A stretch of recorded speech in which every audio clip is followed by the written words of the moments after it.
오늘부터 베드로후서의 말씀으로 함께 은혜를 나누고자 합니다. 베드로후서는 베드로 사도가 AD 66년에서 68년 사이 옥중에서 썼다고 봅니다. 베드로후서를 써보낸 지역은 베드로전서와 같이 갈라디아, 가파도기아, 아시아, 비두니아 지역에 있는 우리 성도들에게 보냈지만 오늘 본문 1절에는 바로 어떤 특정 지역을 주목하지 않고 모든 성도들에게 보내는 편지라고 말씀하고 있습니다. 베드로후서의 구성은 1장 신의 성품에 참여하자는 말과 2장은 거짓 선지자들의 이야기, 3장은 주의 재림에 관하여 쓰고 있습니다. 1장은 우리가 신의 성품에 참여하자는 말씀으로 함께 은혜를 나누고자 합니다. 신의 성품이라고 하는 말씀은 하나님 지닌 속성을 이야기하고 있는데 바로 하나님의 전지성, 전능성, 무소부재, 그리고 하나님의 거룩함과 의로움을 둘 수 있습니다. 우리가 신의 성품에 참여하자는 말은 하나님의 거룩함과 의로움에 참여하자는 말입니다. 첫 번째로 우리가 어떻게 신의 성품에 참여할 수 있을까요? 그것은 3절, 4절의 말씀입니다. 하나님이 약속하신 예수님의 신기한 능력을 믿는 것입니다. 3절에 보니까 그의 신기한 능력으로, 즉 예수님의 신기한 능력을 말하고 있습니다. 이 예수님의 신기한 능력은 예수님의 성육신과 십자가의 죽으심과 부활 승천입니다. 예수님의 성육신 사건은 과거도 지금도 믿을 수 없는 이야기에 불과합니다. 당시는 헬라의 사고로 어떻게 신이 인간이 될 수 있느냐는 것이지요. 왜냐하면 신은 철저하게 선하고 인간은 철저하게 악합니다. 그러므로 신이 인간이 되는 것은 생각조차 할 수 없는 일이지요. 지금도 신은 같은데 뭐 예수만이 특별하냐고 사람들이 쏘아붙입니다. 예수님이 하나님이면 부처도 하나님이고 마음에 또 하나님이고 세상 모든 종교의 신들은 다 하나님이라고 평가절합니다. 그래서 예수님께서 성육신하신 것을 믿지 못합니다. 예수님의 죽으심과 부활 승천도 마찬가지입니다. 당신은 신이 죽을 수 없는데 신이 죽었다고 해도 신이 부활하고 승천하는 것이 당연하지 않느냐고 말하고 있습니다. 지금은 교회가 꾸며낸 설화나 전설로 치부하고 있지요.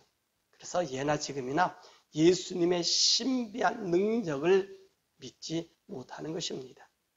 그래서 우리가 신의 성품에 참여할 수 있는 것은 하나님께서 3절의 말씀 보니까 생명과 경건에 속한 모든 것을 받을 수 있는 4절에 보배롭고 지극히 큰 약속을 예수님의 신비한 능력을 믿는 자들에게 성령님을 주심으로 신의 성품에 참여하는 특권을 주신 것입니다.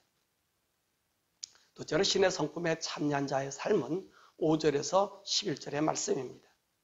8절과 5절에 예수 그리스도의 알기에 게으르지 않고 풍성한 열매를 맺기 위하여 더욱 힘쓰라고 말씀하고 계십니다.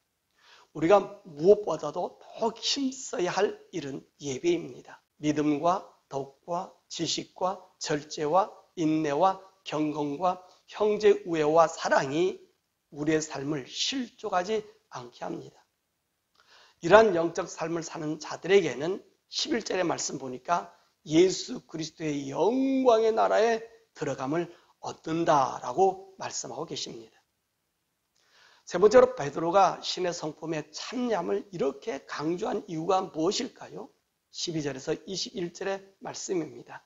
첫 번째로 그의 죽을 날이 멀지 않았기 때문에 항상 이 말씀을 생각나게 하기 위하였습니다. 두 번째로 자기가 받은 말씀은 자신이 직접 변화산에서 본 것을 증거한다고 전하고 있습니다.